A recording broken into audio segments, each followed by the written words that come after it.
Operation Sindoor తర్వాత దేశంలో ఉగ్ర కుట్రలు ఒక్కొక్కటిగా బయటపడుతున్నాయి.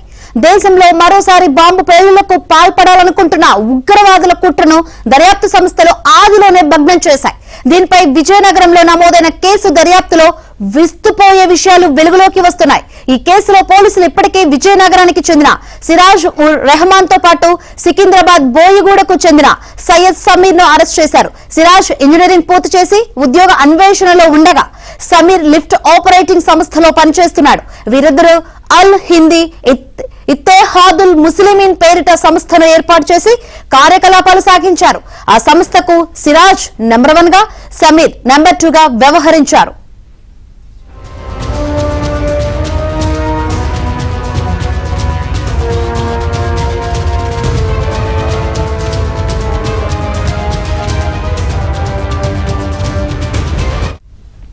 సౌదీ అరేబియా నుంచి గుర్తు తెలియని ఉగ్రవాద సంస్థ హ్యాండ్లర్ ఉగ్ర కుట్రల కోసం వీరికి మార్గనిర్దేశం చేసినట్లు దర్యాప్తు అధికారులు గుర్తించారు.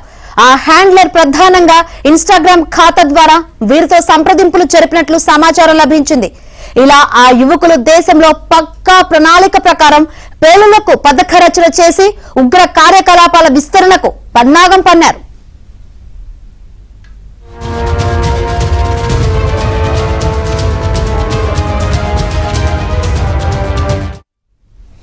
పేలుళ్ల కోసం పొటాషియం క్లోరైడ్, సల్ఫర్ తదితర పేలుడు రసాయనాలను ఆన్లైన్ ద్వారా కొనుగోలు చేశారు. పేలుడు పదార్థాల తయారీపైన ఆన్లైన్ లోనే అవగాహన పెంచుకున్నారు.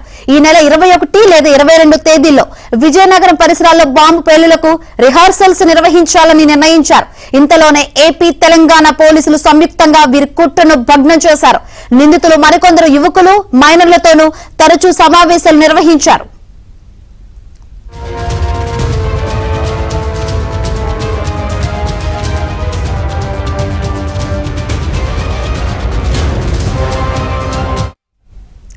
ఈ కేసుపై ఎన్ఐఏ దృష్టి సారించింది. ప్రాథమిక దర్యాప్తు తీరుపై ఆరా తీసింది.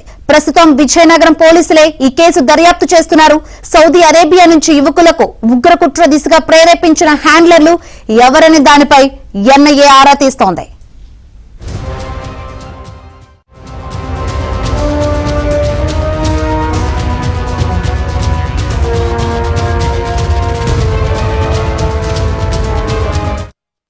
హ్యాండ్లర్లు సయ్యద్ సమీర్, సిరాజ్ సోషల్ మీడియా ద్వారా ఎంచుకున్నట్లు దర్యాప్తులో తేలింది. సోషల్ మీడియాలో ఉగ్రవాద అనుకూల పోస్టు పెట్టి దానికి సానుకూలంగా స్పందించిన వీరిని ఎంచుకున్నట్లు సమాచారం. వీరు తమ గ్రూపులో మరో 28 మందిని చేర్చుకున్నట్లు గుర్తించారు.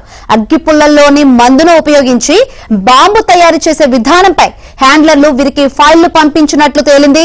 దీనికి అనుగుణంగానే యువకులు బాంబును తయారు చేసినట్లు గుర్తించారు. ఆ బాంబును సిరాజ్ ఈ నెల 12న విజయనగరంలో ప్రయోగాత్మకంగా పరిశీలించినట్లు పోలీసులు తేల్చారు.